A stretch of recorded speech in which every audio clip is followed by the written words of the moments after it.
Hey Scorpio, this is Mimi with Divination by Mimi. Welcome to your May 2018 tarot reading. First, just getting some housekeeping out of the way.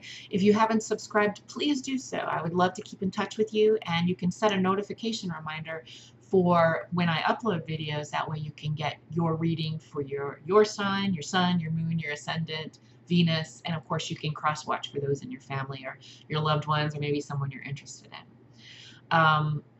Also, if you have a comment or question, leave them in the comment section below the video. I love interacting. And if you would like a personal reading, please email me at mimimemes@hotmail.com. You will find that email address in the description box below the video, along with my pricing. And that's it for housekeeping announcements. I do have a general astrological announcement for all signs. This is kind of a big transit that's occurring. It happens on May 15th. And it happens in Taurus. So there's a new moon on that day in Taurus as well. And at that same day, Uranus moves into Taurus. Now this is important for a few reasons. Basically, it's what the archetypes represent. So Taurus is the second house. It's ruled by Venus, and it tends to handle the following areas of life: finances, luxuries, beauty, aesthetics, the earth, the physical body, those things that have to do with the earth, and finances and things like that. Okay, so whatever happens with this transit will affect those types of things. The energy or the archetype that's moving into the second house for Taurus is Uranus.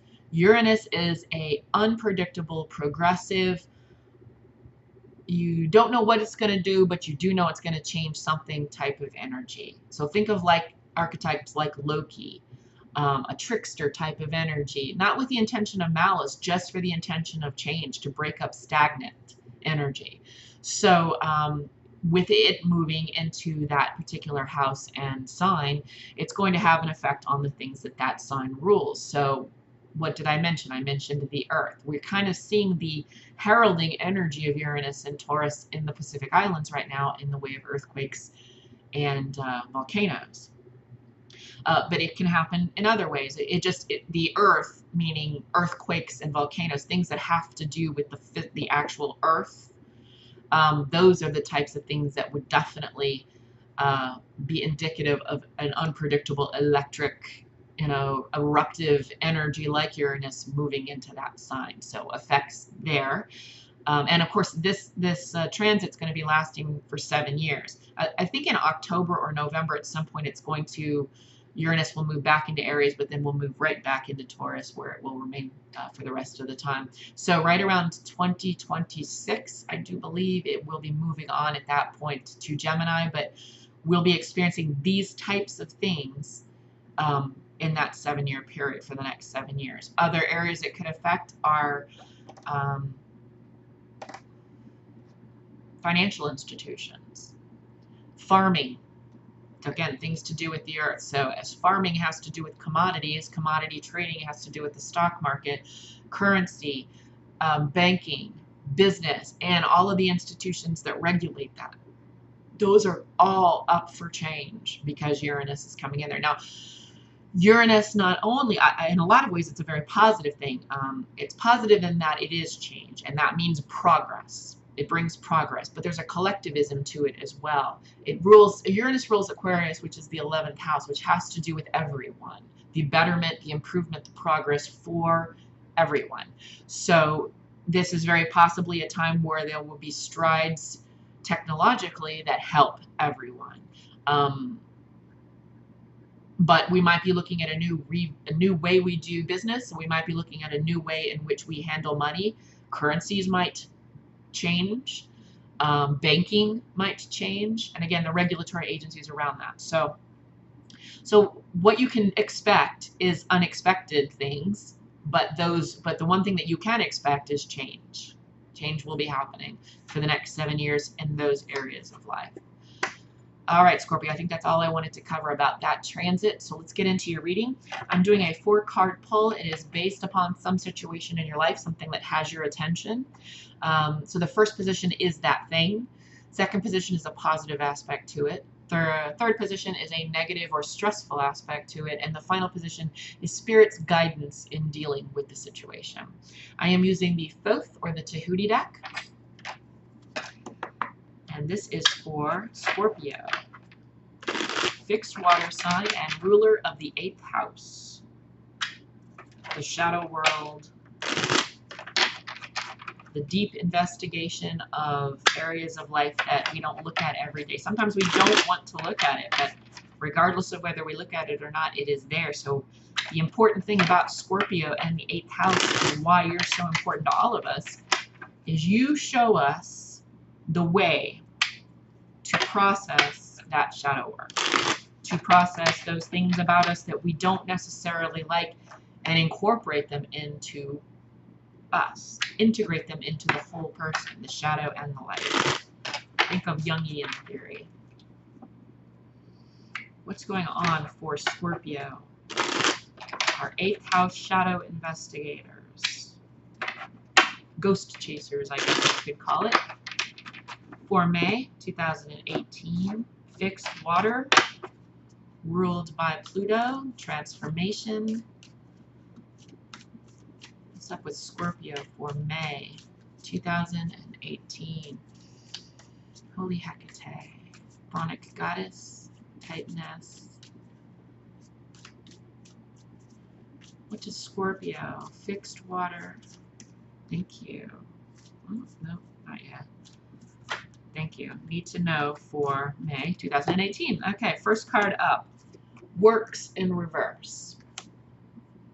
Something to do with your work, possibly. Positive aspects. 6 of Cups, which is called pleasure. This has to do with friends and family. This energy is, hold on, I think it is, yeah, it's the Sun in Scorpio. So this is your perfect placement. This has to do with your love of the past, your love of long-held relationships like family relationships. So you have a support system around you, people that you've known a long time that are helping you through whatever this is. And I might need clarification on that. Negative aspect is the indolence card. This is 8 of Cups. And I believe this is, yeah, this is Saturn in Pisces. Saturn is a restrictive energy. And when it lends itself to Pisces, which is almost the opposite. Pisces is very transient, transcendent energy, disintegrative energy. It sort of is like trying to hold on to water or trying to hold on to quicksand. You can't contain it between your fingers or anything like that. It's something that's not explainable or always quantifiable. Crowley called this card the morning after the night that never happened. So with this card, there's a bit of apathy and depression. So it feels like at this point in time, there's something about your career you're not enjoying. You're feeling disconnected from it, and this has you depressed. Because your career or your project or your life's focus is important to you to the point where when you're not sure of it or you're possibly changing it, or maybe you've lost your job or you're changing your job, there's a bit of depression around it. Like Saturn likes purpose and Pisces likes transcendence. It doesn't really care about purpose. It cares about the fact that everything is all and all is everything and nothing, and it's very spiritual, whereas Saturn is very constructed, 3 dimensions, manifested world. So they're not necessarily good bedfellows.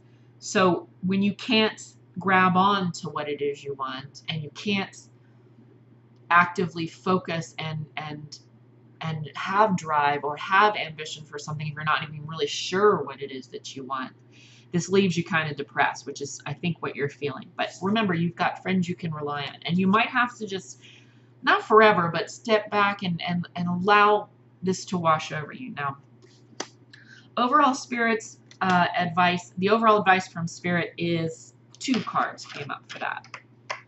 The first one is to take an honest look at manifestation of finances, of health, of things that you hold in value. Okay, so with its disc, that's the Ace of Discs in reverse, it's asking you to take a look at how you have approached manifestation of wealth in the past. Okay, look at that. Don't ignore it, even though it's depressing and you may not want to look at it right now because you're feeling either a loss here or a disconnect from your career. Rely on your friends, talk with your friends, hold on to that connection that you have with these people in your life, and then find the strength. You've got the strength card or the lust card to make a change, the energy and the gumption to make a change so that you can move beyond this depressive point in your life where you feel a disconnect from your career, or to find a new focus and a new direction in your career. If you've lost your job, Spirit is asking you to take a look at how you've handled your resources in the past and how you've gone about manifesting those resources in the past. So if it's a matter of you losing your job and looking for a new one, Spirit is asking you to reconsider how you, well, first of all, the area of work that you're even applying for, and then that you're looking for your career. And then secondly, how you're going about getting that. Are you selling yourself short? Are you asking for too little money? Are you asking for too much money? And on that note, while we're talking about finances, are you not being thrifty where you should be? Are you releasing your funds? Are you not spending wisely? Do you need to tighten in your budget a little bit? Do you need to be more considerate of your resources? And it's also, Spirit is also advising you to have the strength and the fortitude to make the changes necessary so that you can get right back into a career that makes you feel good. And you are going to feel a little bit of depression because of this. Again, this is an energy that you're not liking. Either you are disconnected from the job you have, or you've lost that job and you're feeling a bit of depression right now. You're feeling a lack of purpose. But take heart in your friends. Seek the comfort and solace of your friends and the counsel of your friends, and take Spirit's counsel of reconsidering how you look for work, the type of work you look for, and how you handle your resources that you have, whether that's health, finances, time. All of those are resources. But do it with a new passion. This is the Lust card. This is the Leo card. This is Babylon, actually, in the Thoth deck. But this is the Lust card.